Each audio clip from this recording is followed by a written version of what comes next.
Você é cristão, mas tem medo de defender o cristianismo diante de uma feminista porque acha que seus argumentos cairão por terra tão rápido quanto o Flash caiu diante do Superman?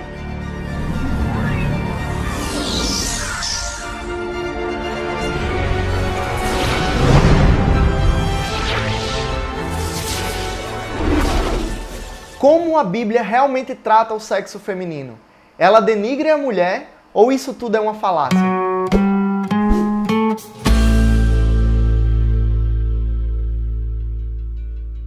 Uma pauta muito forte no mundo contemporâneo é o feminismo. A todo momento somos bombardeados pela mídia, pelas redes sociais e por personalidades famosas que defendem fervorosamente a luta das mulheres e os ideais feministas. Muitos filmes, músicas e comerciais têm enraizado nas mentes esses ideais. E isso é algo que tem sido tão forte que pouco a pouco vemos a cultura entrando sem pedir licença na cabeça de muitos cristãos. Nós cristãos somos diversas vezes o foco de críticas por sermos tratados como retrógrados, como pessoas que desvalorizam as mulheres e defensores de uma cultura de opressão às mulheres e etc. Portanto, por causa disso, por causa desse discurso com um verniz de politicamente correto, a mente de muitos cristãos tem sido influenciada. Mas o que eu quero que você saiba nesse vídeo é que é impossível você ser cristão e feminista ao mesmo tempo.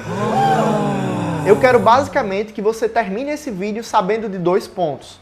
O primeiro é por que é impossível ser cristão e feminista, e o segundo são as verdades de como a Bíblia trata realmente as mulheres. Então, em primeiro lugar, o cristianismo e o feminismo divergem em pontos que são cruciais. Há muito tempo, o feminismo deixou de ser apenas uma bandeira levantada em prol da igualdade de direitos. Hoje em dia, dizer-se feminista implica em trazer junto com essa afirmação uma bagagem de outros ideais que não combinam nem um pouco com os ensinamentos de Cristo. Para que você possa entender melhor, suponha que você se diz alguém apaixonado pelo gênero de filme chamado filmes de dinossauros.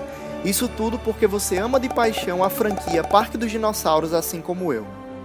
Mas então você vai ao cinema assistir o mais último filme desse gênero e ao assistir sai decepcionado porque o filme era ruim de doer. A partir desse momento, você não pode mais se auto-intitular amante de filmes de dinossauros, pois você não gosta de todos os filmes dentro daquele conjunto. Assumir ser amante desse gênero agora faria você admitir gostar daquele filme que não valeu nem a pipoca. Agora imagine o mesmo em relação ao feminismo. Muitas vezes você pode até simpatizar com algumas posições defendidas pelo movimento, mas a partir do momento que você passa a discordar de apenas uma posição que seja, você não pode pertencer àquele conjunto. A ideologia do feminismo possui um conjunto de crenças que vão contra a palavra de Deus e muitos cristãos não sabem. Quando começou, o feminismo trazia reivindicações nas quais os cristãos concordavam. Atuou em causas como direito a voto e acesso à educação e às universidades para mulheres, igualdade de salários entre homens e mulheres desempenhando a mesma função e proteção contra a cultura do estupro, que é aquela ideia de que os maridos forçavam suas esposas a terem relações sexuais. Essas são causas dignas e que devem ser defendidas por cristãos. Existem pontos defendidos pelo feminismo que o cristão tem que apoiar, mas não por ser pauta feminista, mas sim porque é moralmente certo, porque Deus defende, porque a Bíblia defende. É moralmente certo que mulheres sejam tratadas com igualdade em direitos civis, no mercado de trabalho e no lar. No início da luta feminista, muitas mulheres cristãs apoiaram essa causa. Mas com o tempo, pautas como aborto, libertinagem sexual, pornografia e prostituição começaram a eclodir. Junto disso, causas homossexuais se vincularam e também ganharam força no discurso feminista. Todas coisas que o cristianismo condena veementemente. A igreja cristã se tornou alvo de críticas do movimento por ser considerada uma instituição obsoleta. E o problema da ideologia feminista é algo tão grande que grandes teóricas do movimento disseram coisas como: ninguém nasce mulher, torna-se mulher. Com o surgimento do darwinismo social, que entre tantas coisas dizia que a mulher não tinha evoluído, vejam só, que a mulher não tinha evoluído porque tinha ficado em casa cuidando dos filhos e do esposo, mulheres influentes do movimento disseram: o objetivo final do feminismo é indiscernir os sexos para eliminar a família, raiz de toda a opressão. A opressão familiar é a única coisa que impede a evolução da espécie humana. A família produz a psicologia do poder. O conceito de escola elementar deve ser destruído. Eliminar essas condições seria suficiente para destruir a família. E aí, fica mais do que claro que você não pode se dizer cristão e feminista, porque junto com essa afirmação, você se autodeclara defensor de todas essas causas. Portanto, em segundo lugar, é de suma importância que fique bem claro de que a Bíblia não denigre a mulher nem a rebaixa. Então se prepara aí que vamos ver uma enxurrada de textos que nos mostram a verdade de como a Bíblia trata o sexo feminino. A primeira verdade é que Deus criou homem e mulher exatamente iguais em relação à importância. Claro que esteticamente e fisiologicamente, homem e mulher são distintos. Entretanto, em questão de valor para Deus, ambos são iguais. Ambos têm a mesma importância. O texto que fala da criação do homem diz que Deus o criou, Adão, à sua imagem e semelhança. Isso significa que Deus criou o homem com capacidade de raciocínio, com vontade própria e com sentimentos. Mas o texto não diz que Deus criou apenas o homem com esses privilégios, mas diz: homem e mulher os criou. Deus deu para ambos a capacidade de serem imagem e semelhança do próprio Deus. Ele não preteriu a mulher, como muitos dizem que a Bíblia ensina. E a Bíblia trata a igualdade entre todos os seres humanos de forma tão enfática que quando traz instruções acerca do ato sexual, coloca homem e mulher em pé de igualdade com os mesmos direitos. A Bíblia diz que no ato sexual, a mulher não tem poder sobre o seu próprio corpo, mas sim o marido, e que o marido também não tem poder sobre o seu próprio corpo, mas sim a sua esposa. O que Paulo quer ensinar aos coríntios é que o objetivo da relação sexual é que ambos os sexos se satisfaçam. Ambos devem se beneficiar, deve ser algo bom para os dois, e não apenas para o homem. Fica evidente que Deus considera homem e mulher de maneira igualitária. E só fazendo um adendo aqui, você homem que é casado e não tem honrado a sua esposa dessa forma, a Bíblia chama o que você tem feito de pecado. Se procurarmos, vamos ver que Deus usou mulheres na história, o que nos mostra que ele não as recrimina. Deus usou a rainha Esther, a juíza Débora, Maria, mãe de Jesus, colocou até Raabe, uma prostituta, na linhagem do Messias e registra o nome da primeira mulher a se converter ao cristianismo na Europa, por nome de Lídia. Aí muitos de vocês podem estar assistindo e questionando: mas e aquela história de que a mulher deve ser submissa? Onde ela se encaixa?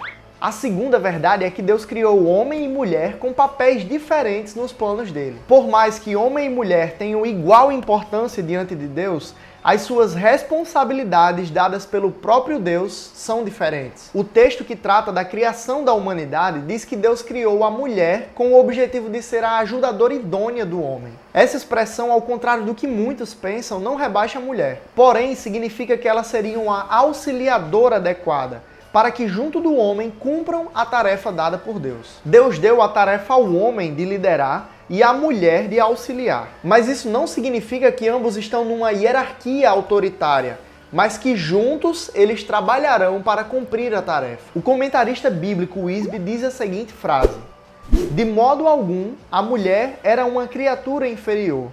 O mesmo Deus que fez Adão também fez Eva e criou-a à sua própria imagem. A verdade pura e simples é que Adão precisava de Eva. O comentarista bíblico Matthew Henry usou a liberdade poética para tratar da criação e divisão de responsabilidades da seguinte forma: ela não foi feita da cabeça para governar sobre ele, nem dos pés para ser pisada por ele, mas da sua costela para ser igual a ele, perto do coração para ser amada por ele. Porém, e esse porém vem para bagunçar a coisa, quando homem e mulher pecaram em Gênesis 3, Deus proferiu algumas sentenças para ambos. E ao contrário do que muitos imaginam, a sentença proferida para a mulher, o teu desejo será para o teu marido e ele te governará, não significa que Deus estava mandando que a mulher se tornasse alguém sem vontade própria e o homem alguém como um ditador. Porém, Deus só estava dizendo que a mulher não conseguiria mais auxiliar o homem de bom grado, por causa do pecado enraizado no seu coração. E o homem também, por causa do pecado, não mais lideraria a mulher com sabedoria. Ali, no Éden, nascia o machismo e o feminismo. Homem e mulher não queriam mais se ajudar. E essa é uma guerra que vem até os dias de hoje. Muitos criticam então que as escrituras registram as nações como opressoras e machistas. Mas aí é uma questão de história. A Bíblia, como registro histórico, não deixa de registrar essa guerra entre os desejos do coração. O que vemos são registros de sociedades machistas, onde as mulheres realmente não tinham direito, mas tudo isso por causa do pecado do homem, que distorceu as responsabilidades dadas por Deus ao ser humano. Se a palavra de Deus registrasse apenas os momentos em que o povo acertou, não merecia autoridade como registro histórico. A Bíblia não registrou nada mais do que o homem tratando a mulher de acordo com o pecado que há no seu coração. O que vemos é que a Bíblia trata a mulher no mesmo patamar, num pé de igualdade com o homem. Em momento nenhum a Bíblia rebaixa socialmente a mulher.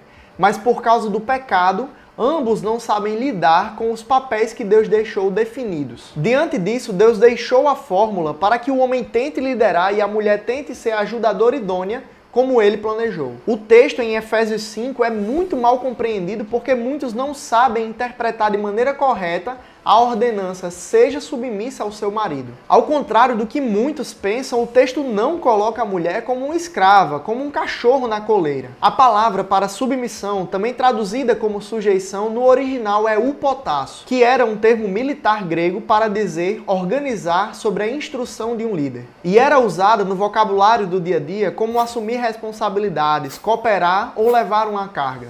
Exatamente a visão de Deus para o serviço da mulher. E é prudente entender que o texto não termina aí. Mais alguns versículos à frente, a ordem agora vem para os maridos, dizendo: amai as vossas esposas como Cristo amou a igreja. O homem deve liderar, mas não como um ditador, e sim com amor. E não é com qualquer amor, é somente com o amor que Cristo ama a igreja. Um amor que é capaz de se entregar à morte pelo seu cônjuge. Aquele que lidera com amor não vai pegar a submissão de sua esposa e transformá-la num fantoche que obedece todas as suas ordens, mas vai ouvi-la, considerar o que for melhor para ela e protegê-la. Tudo conforme Cristo faz com a igreja. O homem deve tratar bem a sua esposa, pois o parâmetro de amor usado é aquele que Jesus dispensou por nós ao morrer na cruz. E a Bíblia ainda diz em 1 Coríntios 11:7 que a mulher é a glória, o louvor do homem. Como diz o autor Emerson Eggerichs, tudo isso se resume a uma questão de amor e respeito. O homem deve amor incondicional à sua mulher e a esposa deve respeito total ao seu esposo. Nós cristãos devemos estar radicados em Jesus e na sua palavra, para que não sejamos levados pela pressão do mundo que nos bombardeia todo dia com esses ensinamentos revestidos de legitimidade. Não caiamos nas vãs sutilezas que a cultura desse mundo tenta nos empurrar de goela abaixo. Estejamos firmes em Cristo.